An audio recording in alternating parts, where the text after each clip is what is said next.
Luwalhati sa Ama at sa Anak at sa Espiritu Santo, kaparanong sa unang-una, ngayon magpakailanman, magpasawalang hanggan, siya nawa.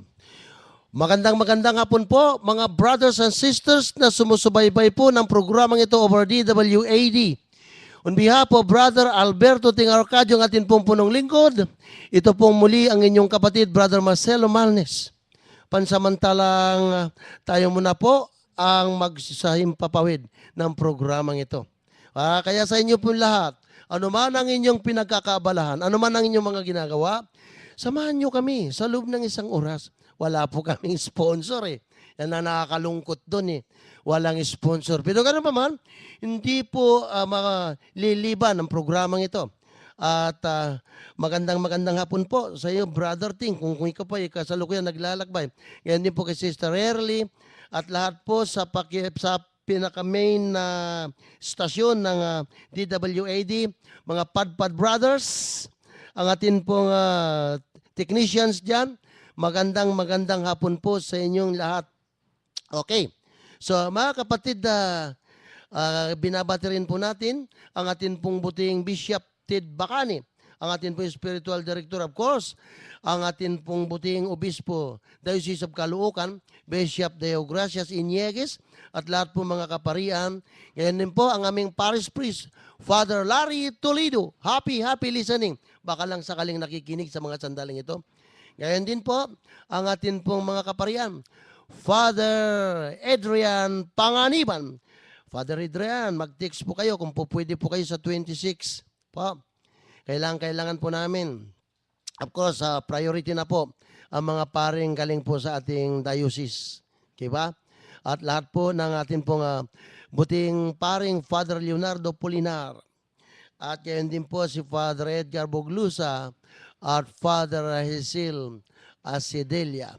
At sa inyo po lahat, happy listening po. Advance happy anniversary sa Raffles po. Sister Robio at ang kanyang esposo, Brother Chris Robio. Happy listening po. An advance happy anniversary sa inyo po. At kaya din po mga kapatid, nais ko pong bigyan po ang baka makalimutan ko kasi bukas, Sabado, meron pong si LSS, and then kalinsabay po nito, sabagay hindi pa naman nag-umpisa yung oras na yun. Alas 7:30 hanggang alas 8, manood po tayo ng programa ng Soldiers of Christ, Channel 4, NBN, Channel 4. Manood po tayo doon. Alam nyo, sa pagka tayo po manunood doon, of course, taglay natin yung ating pananampalataya kasi marami pong pinagagaling ang ating Panginoon. Manuorin mo lang, pakinggan mo lang yung kanyang salita. At yung salita niya, yun ang magpapagaling sa iyo. Yun ang magbibigay ng liwanag sa iyong kaisipan, mga kapatid. Kaya po, bukas po yan. And of course, meron po tayong CLSS. Ito po ang ating mga announcement. Bukas 17, ay 18 rather, sorry. 18. Ngayon pa lang 17.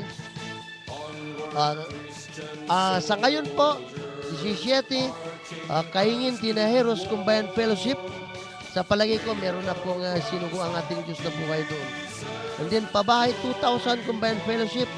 Naawa nga ako dahil nag-commute po sila, si Brother Jess. Palagay ko, nandun na yun, At Nueva Ecija Combined Fellowship, happy listening po. Alam ko na kuwang-kuha po ang DWAD doon. Sinubukan ko na po yan.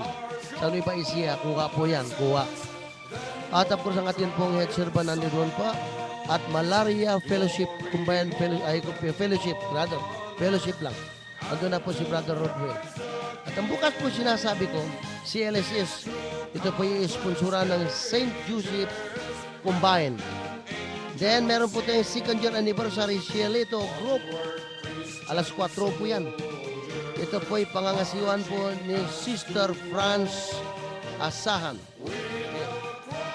And then, punta po tayo sa Petsa